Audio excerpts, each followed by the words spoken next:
Hey there, I'm Charlotte, the Gulf Coast Granny, and today we are in the kitchen.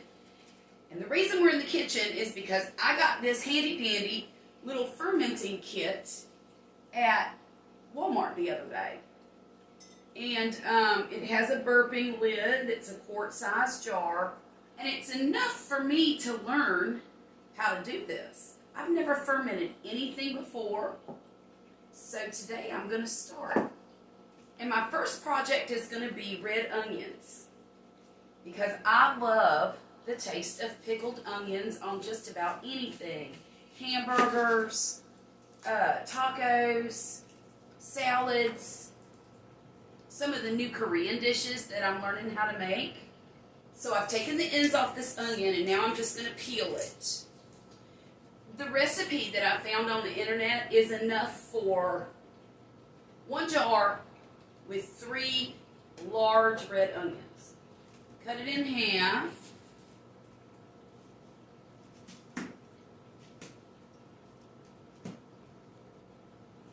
slice them fairly thin. What you want is little tiny slivers of onion. I don't know if y'all know this little trick or not, but I learned that when the onion starts to make you cry, if you rinse your knife off, it stops the tears. Let's see.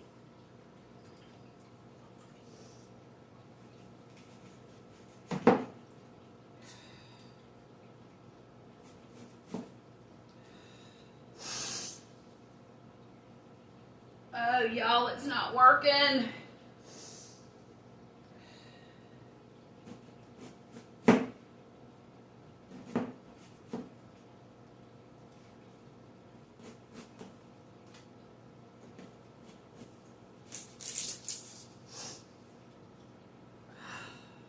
Gee, my daddy. This is rough, y'all.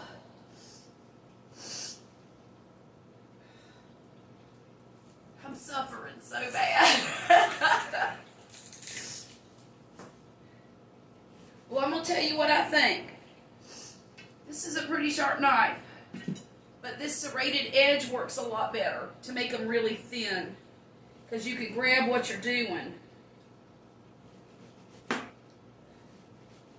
So that's lesson number 1 for me. Either buy a mandolin or use a serrated edge knife. Y'all, this is rough. I can't stop crying. The knife trick doesn't work. And I feel like I look like my girlfriend did after every time she watched the movie Titanic. Y'all remember that movie with Rose and Jack? She would cry and cry and cry over that movie and she'd watch it over and over again. And finally I told her one day, I said, "Why do you cry every time you see this movie?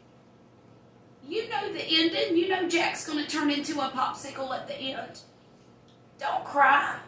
And stop torturing yourself if you know you're going to cry and get all upset." But she did. She would watch that movie. I used to think she watched it just so she could cry. Alright, I got just this little bit left. Once I'm finished with this, I'm going to go take care of my nose and my eyes. And I'll be back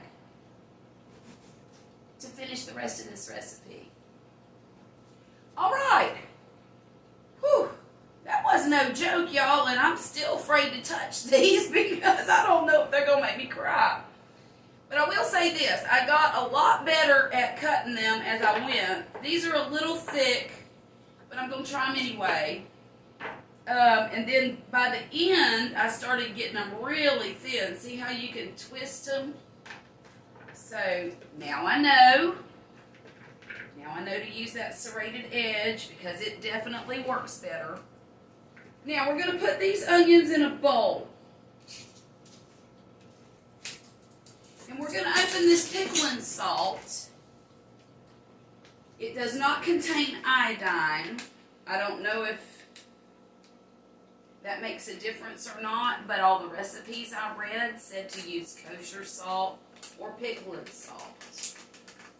That's what we're going to do. It says to use 1.5 tablespoons.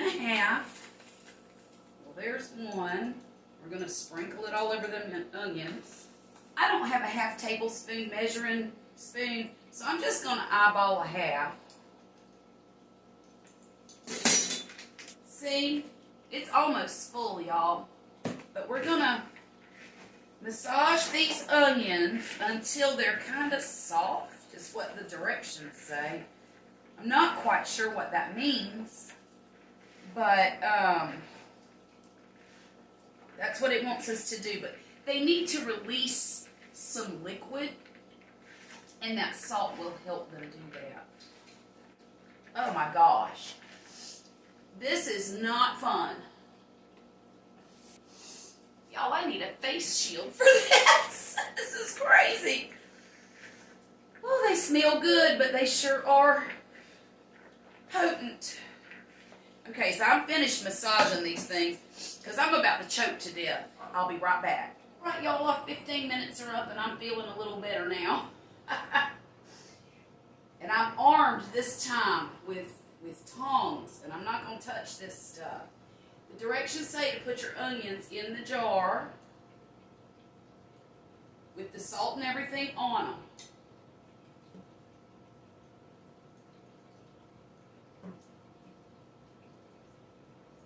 Oh, now I know what that spring's going to be good for, too, is smashing it down. Because it has to be packed in here pretty tight. Let's pack it in here good. Now, it also says to add 1/2 cup of distilled or purified water. You don't want the chlorine in it because it will mess up the fermentation process. There have to be bacteria in there in order for it to ferment. So chlorine will destroy the bacteria. I don't know if I'm supposed to leave this spring in there, but I'm going to keep the onions under the water. Now, the directions also say that tomorrow I need to check this. And if any of the onions are on top of the water, I can fill it up a little bit more just so that they're covered. But the onions will release their liquid, and theoretically it's going to raise the liquid level a little bit overnight. Now look, I told y'all in the beginning of this video that this is the first time I've ever done this. So don't take my word as gospel, because this is a trial experiment. If any of you fermenters out there know if I did anything wrong, please leave me a comment below and let me know. I want to eat safe food. The last thing I want to do is give the whole family botulism because I'm trying to be cooler in the summer. That's the reason I'm doing this. I want to try to find a way to preserve food from the garden without canning it and heating up the whole house. Because when you can, you have to have that stove on half the day. And that's just not something I want to try to do this year. Or any year for that matter. So,